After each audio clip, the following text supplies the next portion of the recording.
All right. Hey, everyone. I'm back with Tina Andrade. Hey, Tina. Hey. Now, Tina is in Memphis, Tennessee with Fast Track Realty, and she's the third vice president for NAREB Association. But Tina, you had run across a cool program that we were discussing every day. Will you tell us about it? Absolutely. So I'm not just a real estate broker, but I'm also an investor and I work with investors. And that is probably 75% of what I do is investment.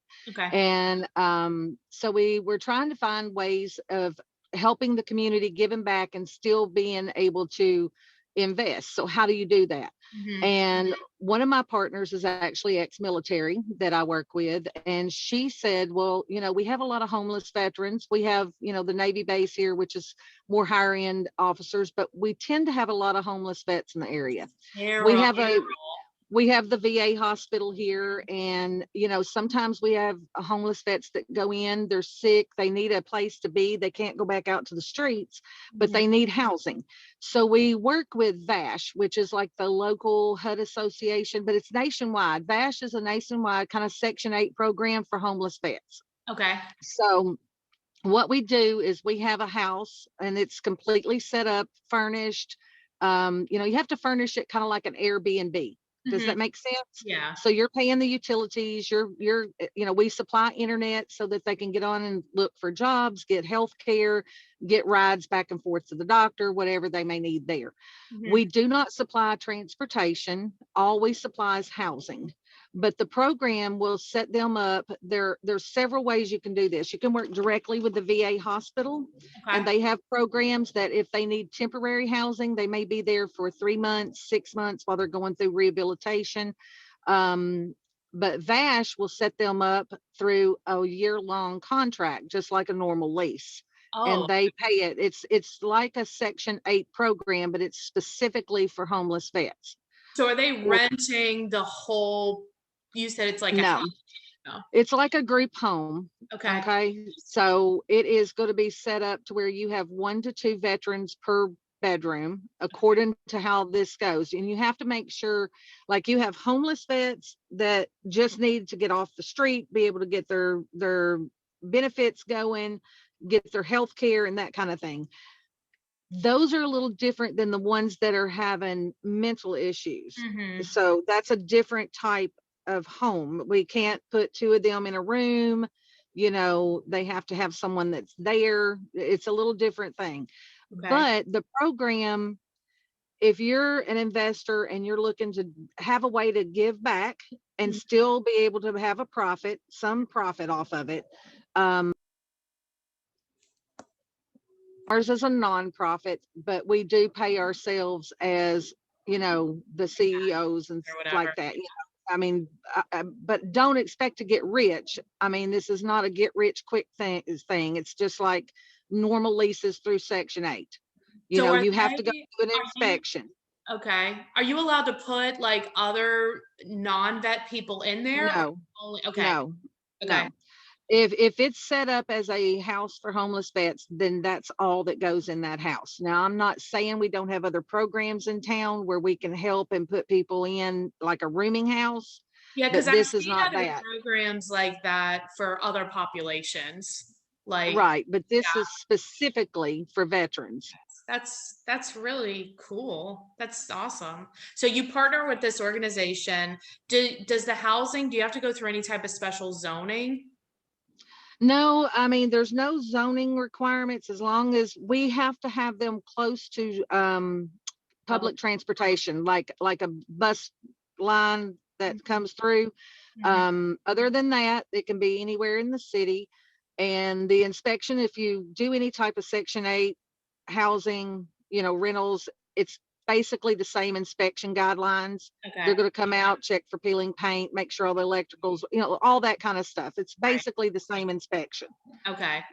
Once the home is cleared, then the home itself is put on the list for them and they will call you when they've got somebody for the house.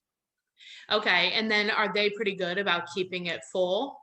Or you have to like proactively. No, once you get a home cleared with them, then they're pretty good at keeping it full. I Okay. mean, you very seldom have an empty room. You may not have a full room. You may only have one vet in that room instead of two, Mhm. because if the room is large enough, you can put two twin beds and two chest of drawers, like the tall chests, Yeah. then you can have two in there. But it has to have enough space for two twin beds and two chests in between the two twin beds. Okay.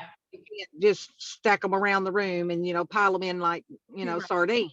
No. And then it has to have a common area, with, where they can watch TV. It has to have a place for them to sit down and eat, and a full kitchen. Okay. Nice. So if people, I mean, I've seen these for, yeah, a lot of underserved populations. I mean, this is a really good one, homeless vets. I've seen them for people living with AIDS. I've seen them with, what's the other one that I've been thought about? I forget, but like people coming out of like halfway house type situations Mhm. where they can't get housing and things like that. So it is Right. really good. If they were though wanting some more information about this, do you know where they could find it? Well, if anybody wants to look into VASH, that is it's a nationwide program. It is just VASH, Okay. and look into that, and it'll come up under like HUD VASH housing, Okay. and they should be able to get it for their local area. If they have a local VA hospital, they can call up there and talk to the people there, ask for who's over the housing for Mhm. when someone's coming in. It's going to be different. Like, we have a liaison that works just with vets there to help them get housing at the VA hospital. But if you have one close, you can call them and, talk to them. Mhm. But other than that, VASH is going to be your best bet to get started. Nice. I think it's a good alternative to traditional investing because right now prices are too high or like whatever. It's difficult to get some properties if you're a landlord. Well, and especially if you're a flipper, it's impossible, you know? Well, flipping is tough right now, very Yeah. tough. I know, because I've been rehabbing a few lately, so Yeah. it's tough to find them. And I'm actually going to look at one tomorrow to flip. But if you haven't been in the industry a while and you don't have people calling you directly, it is hard to find a flip. Yeah. And but and I have normal leased properties to families, have my kids in my properties, Mhm. but I would say that this is probably one of the most rewarding, Why you did you know, guys choose leases. to set it up as a nonprofit rather than just fold it in under your other investments? Well, one, it's a of course, if you're a nonprofit, there's some tax credits on there when we're trying to rehab a house, furnish a house, Mhm. those kind of things. Mhm. So, because in all honesty, with the price of housing and the rehab it takes on a lot of them to get them to the inspection period and then furnishing them, you have to look at, are we doing this to really Right. make a profit? Yes, but without the tax breaks, I'm going to be honest, I don't know in this day and time we could get the house together enough to be able to put them in there and be affordable enough to do it. Got it. You know, Yeah. I mean, that's just truly honest. And I'm going to tell y'all, we just started this year. Mhm. We have not made any money yet. Oh, yeah. Okay. Right. Okay. So we are looking at least probably a year to two before we start seeing profit to where Business the nonprofit can expenses. actually pay us anything. Mhm. So we are free working CEOs and stuff now, but we see the long term of it. Right. And I just think it's another thing and a way to give back to the community Yeah. while we're in this market. No, I get it. It's awesome. I think it's a really good thing for people to look into and see if it can work for them, or if there's like a specific underserved population that they want to focus on that can help. So if people have a referral though in Memphis or they want to speak with you directly, what's the best way to get a hold of you? They can call me on my mobile, 901-502-0762, or they can email me at tinaandraderealtor@gmail.com. Excellent. Well, thanks for being on, Tina. I really appreciate it. No, thank you for having me. Bye. Bye.